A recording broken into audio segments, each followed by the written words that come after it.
I'm attorney Justin Clark. Coming up just ahead on You Have Real Estate, the closing table is a very, very scary place for both buyers and sellers. I'll show you exactly what to watch out for to watch your money. It won't be scary anymore. It's just ahead. It's You Have Real Estate.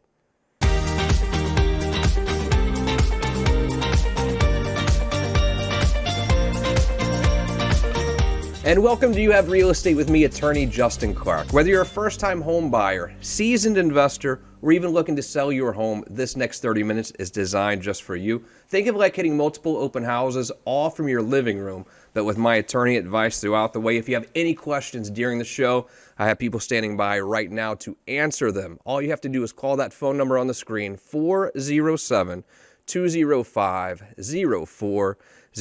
If you want to start your house hunt, you want to find that dream home this weekend, Dallas Lehman, with You Have Mortgages standing by at the same phone number, 407-205-0400. Let's see if he can get you pre-approved right now to go start that house hunt. An amazing show in store for you today. But first, a message from our incredible sponsors, IQ Power Solar and Mecca Builders. Stephen Bader called me earlier and wanted to offer this special deal just for you. They're offering to pay your electricity bill this month. And then if you go solar with them like I did, they will pay your solar bill for the rest of the year. Literally, we can take your electricity bill from $400, $500 a month down to virtually zero. So for the rest of the year, you're going to have no electricity bill whatsoever. And then moving forward, your electricity bill is going to be almost nothing, maybe $5 a month. And then your bill for solar is going to be very little as well. Even if you have a roof issue, Mecca Builders can come behind them at the same time and put a whole new roof on your house through this process for zero money down. Do yourself a favor and call our friends at IQ Power Solar and Mecca Builders at 407-205-0400. And now it's time for the opening statement. Today's show is all about the closing table. The closing table is a scary place. Whether you're a buyer or seller, the closing table can be a very scary place during a real estate transaction. For the buyer, you're about to make the largest purchase of your life. You're going to owe on this house for many, many years. That's why it's a scary place. For the seller, the seller's about to get paid, but they're wondering, why is my profit all being eaten up on this one piece of paper? It's going to real estate agents, taxes, that sort of thing. And as a seller, you can oftentimes feel like you're getting taken advantage of, and everyone else is taking away your profit. So it's a scary place, buyer and seller. Now in Florida, a buyer and seller, they don't have to use an attorney to go through this process whatsoever. I think it's always a good idea to have an attorney review the documents, but it's certainly not a requirement. And this is where I think having a great realtor and a great real estate agent to help guide you through the process is a very important time during the process. And really, this is why you need a great agent to take you through the entire real estate transaction, whether you're buying or selling. Now, when you start reviewing the settlement statement, it can look like Japanese to you. It's got all these lines and numbers. Like, I don't understand this, and you shouldn't understand this because the vast majority of us are only going to go through this 2 or 3 times in our lifetime, and you have to have someone really help you review it. Today, we're really going to break down a closing statement. We're going to figure out who pays what and make sure you do not get taken advantage of at your next real estate closing. And now it's time for real questions. Every Saturday here on You Have Real Estate, we ask real questions to the truly trend-setting people in Central Florida's real estate community. Today on the show, I have Luis Lopez with You Have Realty and Hammond Panchal with Core Title Services. Gentlemen, welcome back. I've seen you both here before. And, first of all, Hammond, let me start with you first of all, because I've been getting a lot of questions about the closing table during a pandemic. Typically, everyone rolls into the office, we all sign everything together, and we all walk out happy. Right now, some people are afraid to go out, period. Where are we closing deals right now? It really just depends on their comfort level. We kind of ask them where they would like to close. A lot of people don't want to go out of their home. So we'll give them a couple choices. We can now close remote online through the computer, so we can actually notarize documents that way. Or if that isn't an option for them, maybe they're not computer savvy, we can send a mobile notary out to them and get everything done that way as well. Who normally shows up, and not during a pandemic, generally, regular life, who normally shows up at the closing? Usually the buyers and sellers, and sometimes their agents accompany them as well. So how many people are normally in the room at the same time? Usually we try not to have everybody together, just because it gets a little more confusing. But Yeah. it can be, quite a lot. Sometimes, 5, sometimes 10. It just depends on how many sellers and buyers we have. Now, I've got a closing statement here, settlement statement, whatever it is, and we're going to go through this here in a minute. Phil, we don't need it on the screen yet. We're going to go through this. But what are the biggest questions when someone walks in that they have when they start reading this settlement statement? It's kind of like an accounting statement. A lot of people just aren't used to looking at it. They don't know what each item is. So what I do, and what a lot of the realtors help with, is just by going through it line item by line item, explaining it.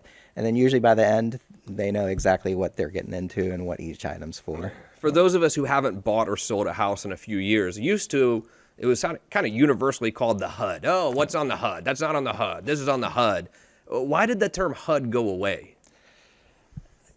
That's a good question. It's probably just some legislator sitting somewhere wanting to make some changes to somehow benefit the consumers in the end, but ultimately it, I think confuses them. It's designed to be user friendly and to be easy to read.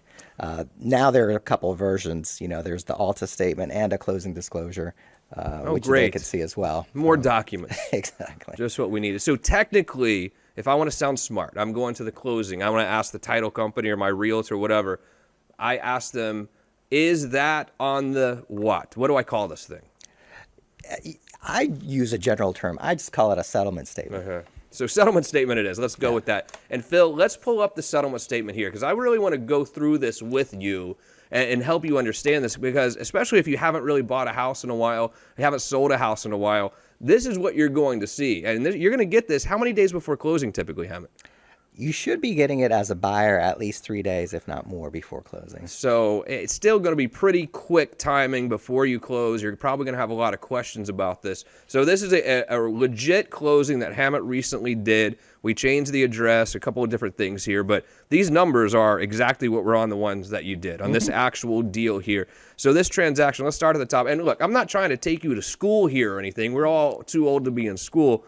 That being said, I think it's important that we really go through this so you have a pretty good understanding when you go to buy your next house or you go to sell your next house, what really is going on with this settlement statement. So Hammett, what I can tell here is a $325,000 house. So someone's buying a house for $325,000. And then you got the deposit here, $3,000. Now, Lewis, let me ask you a question. In the real estate world, what is typical of a deposit that someone's going to make? If you're working with the buyer and the seller comes in and says, "Oh, I want you to put $20,000 down," is that too much? What's typical? Yeah, so that primarily depends on the purchase price of the home.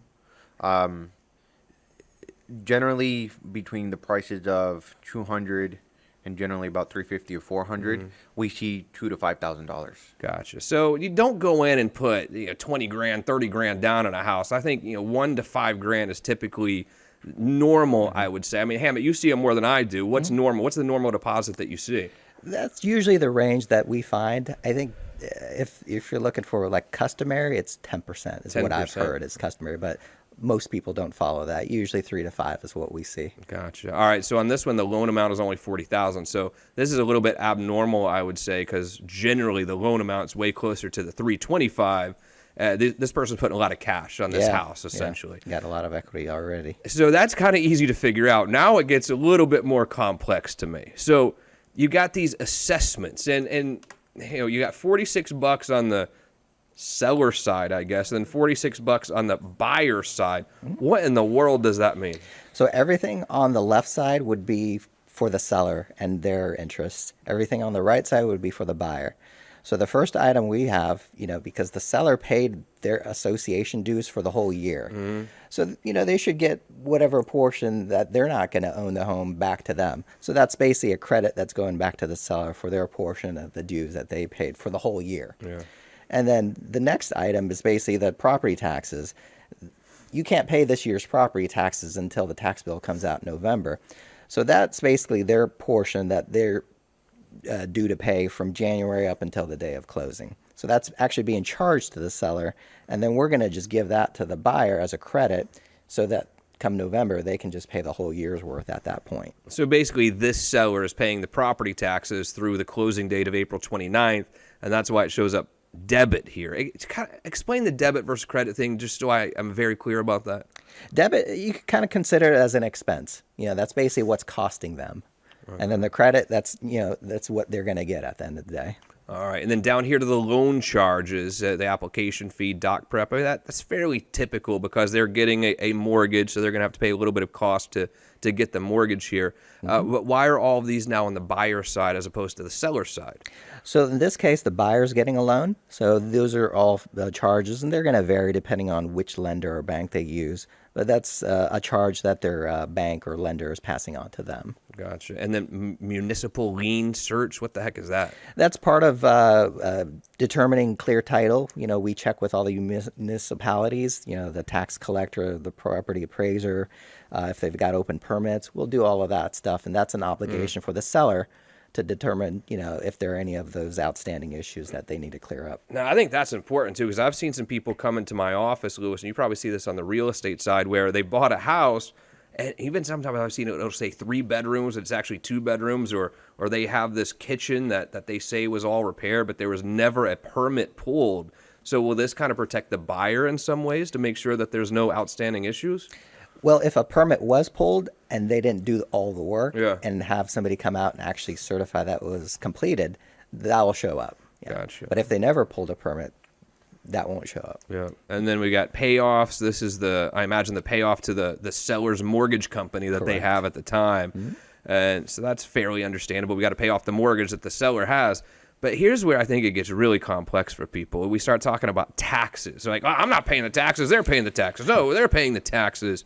Hey, please describe what in the world these taxes are here and why some are paid by the seller, some by the buyer.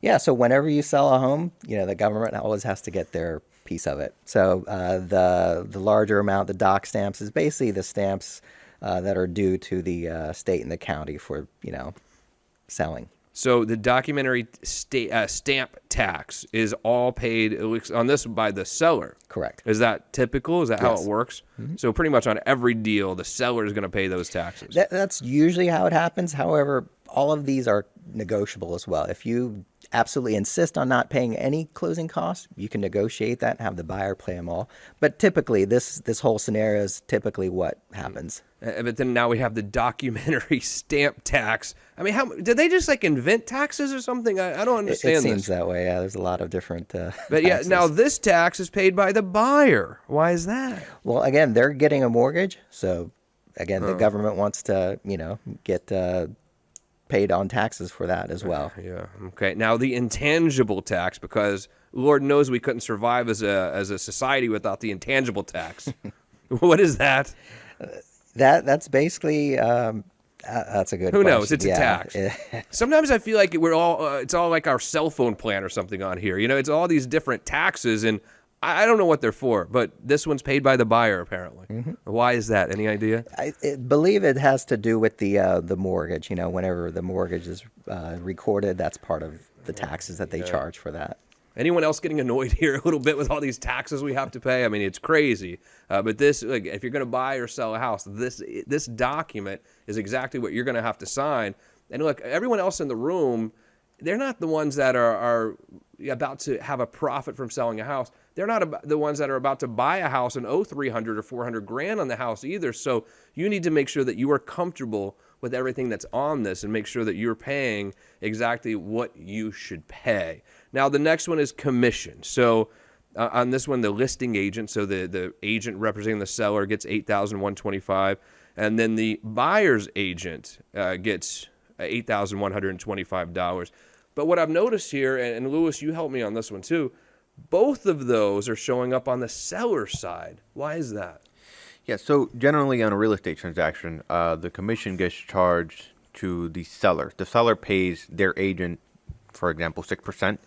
And then at closing, what they'll do is they'll split that 6% between both agents, but it's still being paid from the seller's side. Gotcha. So, essentially the seller's paying the real estate commission. You close these all day, every day. Yep. Is that virtually on every deal? Typical. Yeah, that's typical. So, Louis, someone actually had written in this question earlier for the Real Estate Roundtable, but I think now is the better time to ask it. Do you think that if I'm selling my house, I should go in and start negotiating this commission with my realtor right out of the gate? So at the end of the day, real estate commission in Florida is 6%. That's what it is. And then if there's an agent on the buyer side, your listing agent is going to split it 3 and 3. The buyer's agent will get 3%. Your agent will get 3%. Do you think I should go in and say, I'm only paying 4? What do you think? No. That's a short answer. But the reality is that although it looks like you're paying 6%, we don't make all that money. The first thing is, like you just mentioned, we have to split the commission 50-50.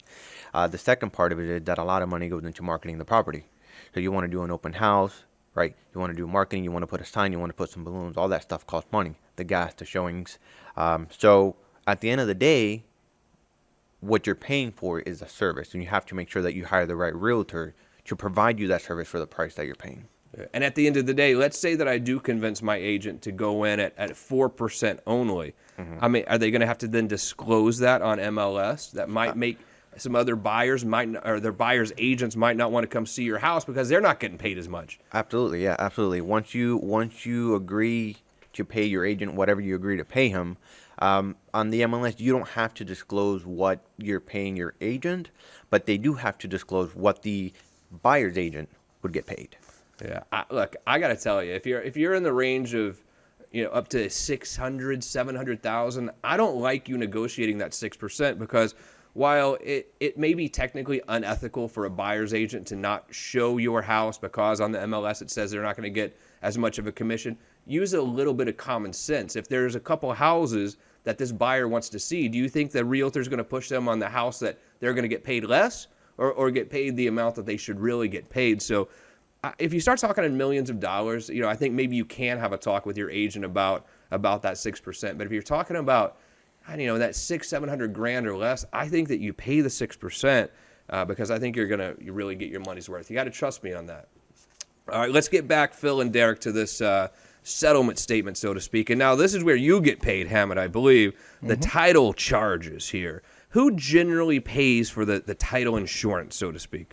It's customary that the seller usually does, but again, it's also negotiable. So what, 90% of the time the seller pays title, would you say, in Florida? I would say so, yeah. And then also you got this settlement or closing fee to core title, and I see that $395 on seller side, $395 on buyer side. That means they're splitting it, I guess. Yes. And is that fairly typical? What do you think? Yep. On almost every deal?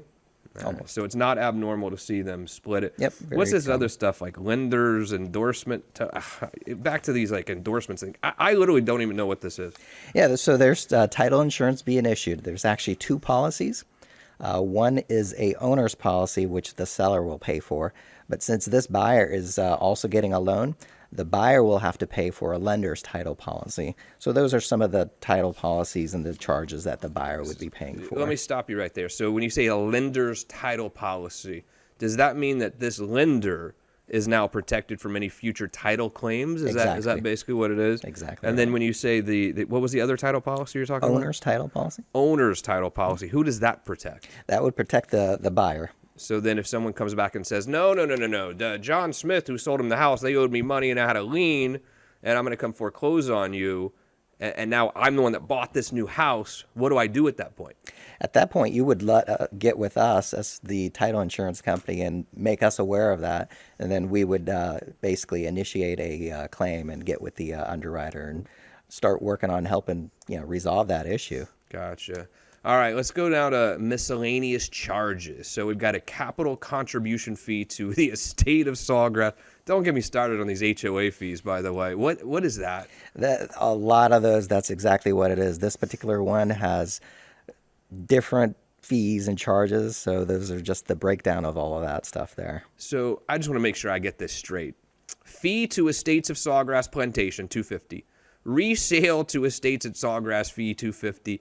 I mean, these are just sort of made-up HOA fees so they can make money at the end of the day? Yeah. I'm sorry. Basically. Sorry to yes. put you on the spot. In my opinion, I think so. Estoppel fee to access residential management, to $324 paid by the seller. What is that? That's basically a obligation that the seller has because they're in an association, a home association. So we have to contact them or their management company and request a statement saying that no money is owed. So cut to the chase on this whole estoppel thing, because I think I want people at home to understand how estoppel with HOA works. Describe it for me, because it's frustrating. It is basically a breakdown for us as a title company to make sure that there are no monies owed to them. And it also lists any sort of HOA violations that they want the buyer or any prospective buyer to know about. Let me sum this up for you. Here's how it works. HOAs have such a racket going that they make you pay. They make the seller pay like $500 oftentimes for nothing, for a letter that says the seller doesn't owe us anything. Truthfully, that's how it works. Yep. Now, another thing is I've seen deals held up because the $500 isn't enough. If they want a rush estoppel, meaning like what, less than 7 days, it's another $200 or $300 to rush it. I've seen deals not close because we couldn't get the estoppel from that HOA. Oh, yeah. What's the typical turnaround time for an estoppel for an HOA? Don't lie. They have up to 20 days. 20 days. Yeah. 20 days. It's a racket, Hammond. Oh, yeah. Will you admit? I absolutely agree. Unbelievable. And if they're in collections, it's even worse with an attorney. Yeah, I know. Anyway, so I hope this helped you understand a little bit how the actual closing table works for you. The best bet you have is to find an awesome real estate agent and make sure that you are comfortable with the title company that they choose to actually handle this. Hammond Panchal, Core Title. Good job, buddy. Thanks. You're going to stick around for a few minutes, right? Yeah, sure. We might have some more questions. Lewis, now back to you here for a minute. First of all, I wanted you to show me a couple properties. I know you have a couple of awesome properties here we wanted to see. And one of them is down in Davenport. And look, Davenport is an area that you can still get a great bang for your buck. And I wanted to show you a property down there for this reason. It's 157 Alford down in Davenport. Tell me about this one. Yeah, so that house is listed at $304,900. This house was built in 2018, so it's fairly new. It's really in almost brand new conditions. Central AC, the HOA is about $70 a month. We're looking at around 2,800 square feet. I mean, it is fantastic. Yeah. The kitchen is gorgeous. The master bedroom is, I mean, it's beautiful, beautiful. Has a little lanai in the back covered. It's nice. And look, at 304, maybe you even negotiate it down to 300,000. Your mortgage payment, PITI, is going to be $1,600 a month, something like that. Maybe even $1,500 a month, because I don't know if you know it or not. Last weekend, we set an all-time record low for interest rates in this country. Crazy. I didn't think we'd ever be sitting here again in 2020 talking about that. But again, payment on this, maybe $1,500, $1,600 a month. All in, principal, interest, taxes, and insurance. You want to go rent this place? $2,300 a month, easy. And if you have questions, you'd like to see this house, call Lewis right now at 407-205-0400. Now let's head north of there up to Sanford. This is actually near my house, 2620 Iroquois. Tell me about this one. So this is a commercial property, completely remodeled. It is listed at $600,000. Has about 4,000 square feet. But like I said, it's in beautiful condition. I mean, the floor, the kitchens, everything has been redone in the property. So it's fantastic to get your business going. Yeah, and if you don't know much about Sanford, Sanford's a great area. It's really like the Lake Mary, Sanford, Longwood area up there in Seminole County. The schools are fantastic. And again, at $600,000, your payment's going to be quite affordable for a house that is that's this nice. Awesome. So Iroquois is a great, probably investment property for you. Excellent job, Lewis. Thank you for those properties. Absolutely. And again, if you have questions, it's 407-205-0400. And now, without further ado, it's time for the Real Estate Roundtable. Every single Saturday here on You Have Real Estate, we answer your questions from throughout the week. All you have to do is go to our Facebook page, You Have Real Estate, and I might answer your questions right here next week. And I know we have to go quickly. John and Deltona, who pays the property taxes at closing, Hammond? If they're due, the seller. Gotcha. Maria in Orlando, I'm set to sell my house, but the net shows me actually bringing money to closing. What does that mean? Yeah, I mean, basically their mortgage is, balances a lot more than what they're selling it for. And unfortunately, we see this sometimes where you think you have a little bit of equity, but once you add up all of the amounts that are coming out, you would actually have to bring money to closing, and then you have to decide exactly what you want to do. Angela in Claremont, I'm selling my house. Seems like I'm paying all the closing costs. Who pays for the recording fees and title cost? Typically the seller. Seller pays for those, so I know. Another one, Samantha in Orlando. I'm selling my home. Should I try to negotiate my real estate commission? Lewis. Like we spoke earlier, depending on the price of the home, but generally no. I totally agree. Awesome job, Luis Lopez. You have realty. Thanks for being here. Come back again soon, I hope. Thank you. Hammer Panchal, core, title. If you have any questions about anything we talked about today, it's very simple. Call 407-205-0400. If you want to get pre-approved, start your house hunt for that dream home. Dallas Lehman is also standing by. 407-205-0400. I'm attorney Justin Clark, and I'll see you back here next week for You Have Real Estate. You Have Real Estate with attorney Justin Clark is sponsored by Margaritaville Cottages, Orlando.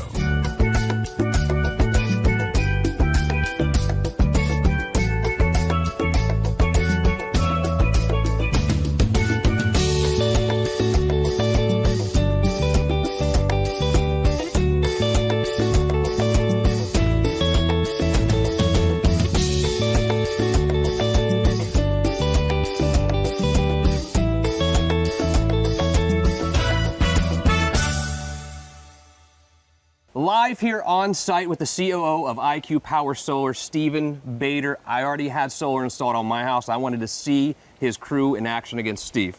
You must admit, this is the most talented crew in all of solar. I'm pretty happy with it. The guys are doing a great job up there, obviously, professional. I mean, solar can have some people and some businesses that aren't so good. What separates IQ Power Solar? Well, it's really valuable to have your own install crew instead of subcontractors, et cetera. So these guys work together year after year. They've done a lot of trainings together. Every time there's a new product that comes to market, they go to manufacturer trainings. We're actually a warranty center for a lot of manufacturers, which is really cool, and it distinguishes us, especially when it comes to servicing. But really, it's just about cohesiveness. You know, these guys, they get here in the morning, they review the engineer drawings together. Sometimes they review the drawings in the office on a chalkboard environment when there's problems and stuff like that. But they lay it out and then just execute. So it's really cool when they have a lot of experience together, just like anything else. There's something to be said for one truck, two trucks, three trucks, all with the logo on there. Everyone has the same shirt, IQ Power Solar. I mean, this is a real professional organization. We try. I'm attorney Justin Clark. I love spending my Saturdays here with you on You Have Real Estate, but did you know you could listen to us every single weekday, Monday through Friday on Florida Man Radio Network, 105.5 FM, 660 AM. Love seeing you on TV. Can't wait to talk to you on the radio. This is a special offer from IQ Power Solar. Stop paying high electric bills with a solar power system from IQ Power Solar. And now it's never been easier. IQ Power Solar can give you immediate electric bill relief right now when you go solar. IQ Power Solar will reimburse you for your very next electric bill. Plus, if you're a first responder, IQ Power Solar will pay your program payment for the rest of the year. Call 407-585-1018 now or visit iqpowersolar.com.